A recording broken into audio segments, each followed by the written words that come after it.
बिस्मिल्लाहिर्रहमानिर्रहीम अस्सलाम वालेकुम। कैसे हैं मेरे प्यारे बहन भाइयों। उम्मीद करती हूँ खैरियत से होंगे। अल्लाह पाक से दुआ है जहाँ रहें खुश रहें आबाद रहें हंसते मुस्कुराते रहें। तो आज हम बनाएंगे जी इसके बगैर बाल हमारी बरसात कंप्लीट नहीं होती। हम पालक और आलू के पकोड़े बनाएंगे। पालक ज़्यादा मिकदार में हमने लिए हैं क्योंकि ये पालक के पकोड़े हैं, इसलिए हमने इसको 1.5 किलो लिया है। और यहाँ आलू 1 किलो हैं और ये प्याज है हमारे पास कटा हुआ। तो ये हम इसके पकोड़े ना बने तो बरसात कंप्लीट ही नहीं जी होती। तो यहाँ प्याज है तकरीबन 1.5 पाव प्याज है, 3 बड़े प्याज है हमारे पास और हमने इस लंबे स्लाइस में कट कर लिए हैं। प्याज लाजमी होना चाहिए इसमें और बहुत मज़े का होता है। ये आधा किलो बेसन है हमारा और ये हम इसके अंदर डालेंगे। इसको छान लिया हमने अच्छी तरह से, छानना बहुत ज़रूरी है आजकल के मौसम में। तो आलू कट कर लिया। यहाँ मसाला जात में हमारा देख लें जी, सुरख मिर्च बड़ा चम्मच है, हल्दी पाउडर 1 छोटे खाने का चम्मच, नमक 1 छोटे खाने का चम्मच है, खुश्क धनिया पाउडर 1 खाने का चम्मच है बड़ा। और इसके साथ है जी बड़े खाने का चम्मच है हमारे पास गरम मसाला है और होममेड गरम मसाला हमारा। और इसके साथ अनारदाना और ये अजवाइन है, छोटा खाने का चम्मच हाफ है अजवाइन, लाजमी डालनी है आपने। और अनारदाना है हमारे पास, ये तकरीबन 50 रुपये का मैंने ले लिया था।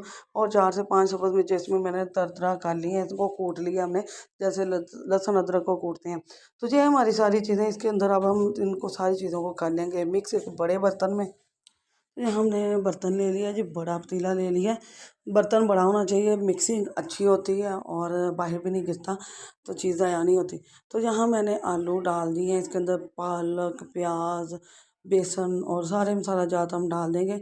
चैनल पर नए आते हैं तो लाइक शेयर सब्सक्राइब ज़रूर किया करें, इससे आप हमें हौसला अफजाई होती है कि हमें पसंद किया जा रहा है। तो यहाँ पालक मैंने बहुत अच्छी तरह से धोई थी और बारीक कट की है। तो 2-3 पानी आप लाजमी धोया करें क्योंकि आजकल बहुत मट्टी होती है। तो बेसन भी छान के लेना है आपने क्योंकि आजकल बेसन में सुंडी सुसरी वगैरह होती है। तो यहाँ मसाला जात मैं पहले ही आपको बता चुकी हूँ कि ये सारे मसाले जात हैं, गरम मसाला, सुरख मिर्च, हल्दी, नमक, अजवाइन, नारदाना, दाना जो कुटा हुआ नारदाना है, सब्ज़ मिर्च कुटी हुई है हमारी। आप अगर बारीक कट करके डालना चाहते हैं लेकिन कुटी हुई का टेस्ट अलग ही होता है। तो माशाल्लाह जी अब हम इसे सारे बैटर को मिक्स कर लेंगे। इसके अंदर आपने पानी नहीं डालना, बिल्कुल पानी नहीं डालना क्योंकि हर चीज़ में नमी है। प्याज, आलू और पालक में बहुत नमी होती है। तो जब मिक्स कर चुकी हूँ अब मैं 15-20 मिनट के लिए इसे ढाँप के छोड़ देंगे। हमने इसके अंदर पानी नहीं डालना। अब मैं 15-20 मिनट के बाद आपको मिलूँगी, बताऊँगी, दिखाऊँगी कि क्या कंडीशन है इसकी, ठीक है। बस 15-20 मिनट आपने इसको छोड़ देना है।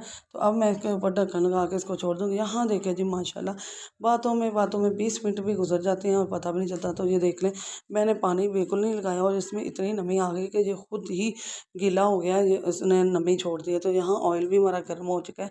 इसके अंदर मैं कल भी मैंने बनाए थे फ्राइज़ वगैरह, तो आज मैं इसके अंदर पकोड़े बना लूँगी।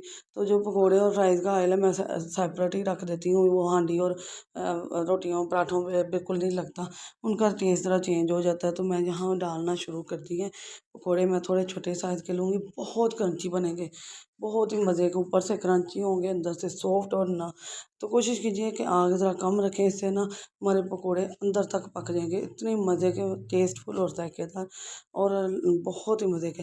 तो ये वाले पकोड़े अगर ना बनाएं तो बरसात तो कंप्लीट ही नहीं होती जी हमारी। तो बरसात है और ये पकोड़े लाजमी बनते हैं।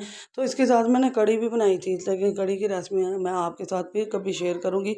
मेरी थोड़ी तबीयत ठीक नहीं थी इसलिए मैंने सिर्फ पकोड़ों की रेसिपी आपके साथ शेयर की है। इंशाल्लाह बहुत जल्द मैं आपके साथ कड़ी का भी, जो जिस तरीके से मैं बनाती हूँ, मैं अपनी नानी, अम्मी, दादी की तरह बिल्कुल अपनी अम्मी की तरह बनाती हूँ। तो बहुत टेस्टफुल बनती है। जहाँ पकोड़े देख लें इतने प्यारे ब्राउन और गोल्डन कलर सा हो गया। तो अब हम इसे निकाल देंगे और आपको फाइनल लुक दिखाते हैं। इतने टेस्टफुल, इतने जायकेदार होते हैं कि यकीन माने। और पालक और आलू के ये वाले पकोड़े मैं इसमें ज़्यादा पालक डालती हूँ, आलू कम और पालक ज़्यादा होती है, ये इससे क्रंची बहुत ज़्यादा बनते हैं। तो यहाँ फाइनल लुक देख लें, इतनी अच्छी आई है, इतनी खूबसूरत है। ये देखें, हाथ लगाने में सॉफ्ट भी है और क्रंची भी है, बहुत टेस्टफुल है। प्याज इनको और पालक इनको क्रंची बनाते हैं और आलू ने इसे अंदर से सॉफ्ट किया हुआ है। तो बहुत मज़े के, बहुत यमी से बनते हैं और इसके बगैर तो हमारी बरसात अधूरी है। वीडियो पसंद आए तो अपनी बहन को लाइक शेयर सब्सक्राइब करना, बेल के बटन को ऑल पर सेट करना। इससे क्या होता है, मेरे हर आने वाली वीडियो आपको सबसे पहले मिलेगी। और इंशाल्लाह बहुत आसान और सिंपल वीडियो लाऊंगी, झटपट बनने वाली। और ये तो बरसात के मौसम की रेसिपी है, ये तो लाजमी बनेगी, हर घर में बनती है और बहुत पसंद की जाती है। तो नए अंदाज, नए तरीके, नई वीडियो के साथ फिर आपकी बहन हाज़िर होगी। आपकी सपोर्ट से, आपकी दुआओं से, आपके राब्ते से ही मेरा चैनल बढ़ेगा, आगे ग्रो करेगा। तो सपोर्ट कीजिए, सबको सपोर्ट कीजिए और दुआओं में याद रखिए। अल्लाह हाफ़िज़।